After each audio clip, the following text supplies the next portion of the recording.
கொண்டு முடிய போகிறது ரமலான். அந்த ரமலானுக்கு பின்னால் நாங்கள் எப்படி இருக்க வேண்டும், இந்த ரமலானிலே பெற்ற பயிற்சிகளும் பாடங்களும் எப்படி எங்களுடைய வாழ்க்கையிலே மாற்றத்தை ஏற்படுத்த வேண்டும் என்பதை வைத்துதான் நானும் நீங்களும் ரமலானை பயன்படுத்தினோமா, இறையச்சத்தை சம்பாதித்துக் கொண்டோமா என்பதை பற்றி முடிவெடுக்க வேண்டியிருக்கிறது. அன்பார்ந்தவர்களே, இஸ்லாமிய சகோதரர்களே, சீசனுக்கு சீசன், காலத்துக்கு காலம், நேரத்துக்கு நேரம் வணக்க வழிபாடுகளிலே ஈடுபடுகிறார்கள். தவணை முடிந்த பிறகு, சீசன் முடிந்த பிறகு வணக்க வழிபாடுகளை விட்டு விடுகிறார்கள் என்று சொன்னால் இந்த வணக்கத்தை அல்லாஹ் விரும்புவானா? நாங்க என்ன நினைக்கிறோம் தெரியுமா?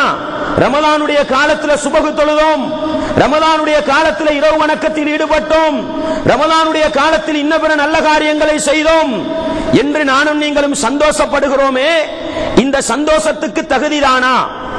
ரமலானில் மாத்திரம் நல்ல காரியங்களை செய்துவிட்டு ஷவ்வால் மாதம் ஆரம்பித்து விட்டால் அனைத்தையும் விட்டு விடுகிறோம் என்று சொன்னால் இது நல்லதுதானா? இது அல்லாஹ்வை சந்தோஷப்படுத்துமா?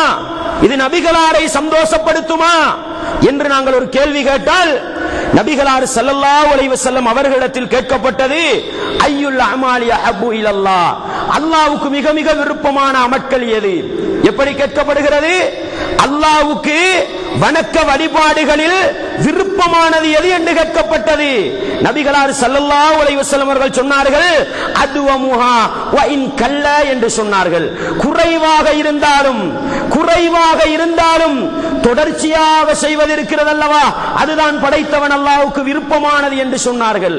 அல்லாஹு அக்பர். அன்பார்ந்தவர்களே, இஸ்லாமிய சகோதரர்களே, அல்லாஹ்வுக்கு விருப்பமான அமல் எது? அல்லாஹ்வை சந்தோஷப்படுத்துகிற வணக்கம் எது? இன்றைய இரவு 11 ரக்காத்து தொழுதோம், நாளைய இரவு ஒன்றுமில்லாமல் படுக்கிறோம். ரமலானுடைய மாதத்தில் சுபகு தொழுதோம், ரமலான் முடிந்த பிறகு சுபகு கிடையாது. ரமலானுடைய மாதத்தில் சதக்கா கொடுத்தோம், ரமலான் முடிந்த பிறகு சதக்கா கிடையாது. இது அல்லாஹ்வுக்கு விருப்பமா? இந்த வணக்க வழிபாடுகளை வைத்து அல்லாஹ் சந்தோஷப்படுவானா என்றால் இந்த வணக்க வழிபாடுகளை பார்த்து அல்லாஹ் சந்தோஷப்படுவதில்லை.